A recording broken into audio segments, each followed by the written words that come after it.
வணக்கம் மக்களே, யூஆர் வாட்சிங் not cinema with me Divya. இசைஞானி இளையராஜாவோட பாடல்களை மற்ற யாரும் பயன்படுத்தக்கூடாது அப்படின்றதுக்கு இடைக்கால தடை கோரி கோர்ட்ல பாத்தீங்கன்னா கேஸ் ஃபைல் பண்ணியிருந்தாங்க.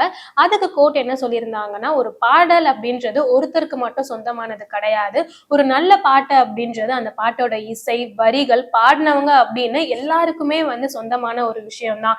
இப்ப பாடலாசிரியரும் அந்த பாட்டுக்கு உரிமை கேட்டா என்ன ஆகும் அப்படின்ற மாதிரி எல்லாம் கேள்வி கேட்டிருந்தாங்க.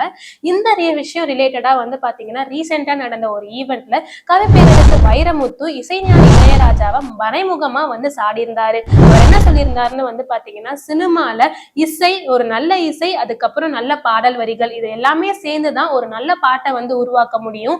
ஆனா ஒரு பாட்டுல பாத்தீங்கன்னா இசை பெருசா பாடல் வரிகள் பெருசா அப்படின்னு கேட்கறவங்க எல்லாம் ஞானி கிடையாது, அஞ்ஞானி அப்படின்ற மாதிரி இசைஞானி இளையராஜாவை மறைமுகமா சாடி இருந்தாரு. இதுக்கு பாத்தீங்கன்னா வைரமுத்து அவர்களை டைரக்டாவே கங்கை அமரன் பாத்தீங்கன்னா பயங்கரமா கோவமா அவரோட வெளிப்பாடை காட்டியிருந்தாங்க. கங்கை அமரன் என்ன சொல்லியிருந்தாருன்னு பாத்தீங்கன்னா, வைரமுத்துவை வளர்த்து விட்டதே நாங்க தான், இசைஞானி இளையராஜா இல்ல அப்படின்னா வைரமுத்துக்கு இந்த அளவுக்கு பேரும் புகழும் கிடைச்சிருக்காது. அந்த அளவுக்கு பாத்தீங்கன்னா அவரை வளர்த்து விட்டதே இசைஞானி இளையராஜா தான்.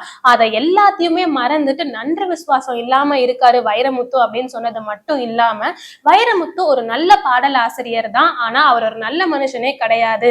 இதுக்கு மேல இசைஞானி இளையராஜாவை பத்தி ஒரு வார்த்தை அவர் தப்பா பேசினாரு அப்படின்னாலும் இங்க நடக்கிறதே வேற அப்படின்ற மாதிரி எச்சரிக்கை விடுற வகையில கங்கை அமரன் ரொம்பவே கோபமா வைரமுத்து அவரை சாடி இருந்தாரு.